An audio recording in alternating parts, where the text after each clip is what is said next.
आपण मिरच्या तळून घेऊया. तळलेल्या मिरच्या काढून घेऊ. खिचडी बरोबर छान लागतात खायला. केलेली हिरवी मिरची आणि त्याच्यातच आपल्याला बटाटा टाकायचा.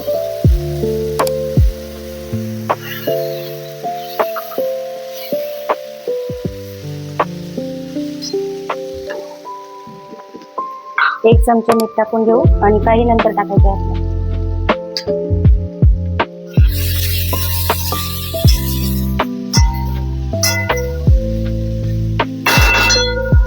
आता साबुदाणा टाकून घेऊ.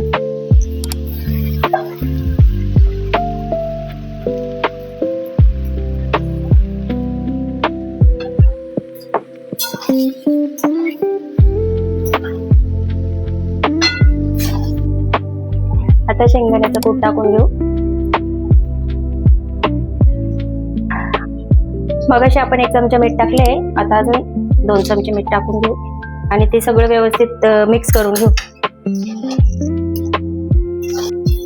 खिचडी जेवढी गरम झाली तेवढी छान लागते खायला.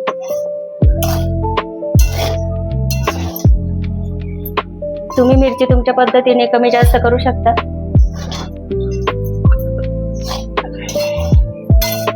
आता ती व्यवस्थित गरम होऊन देऊ.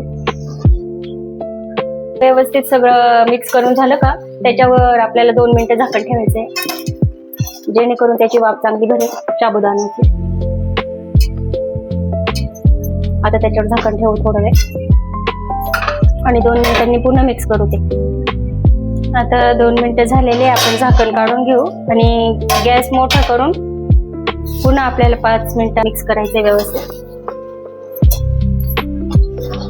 सांडशीचा वापर करा.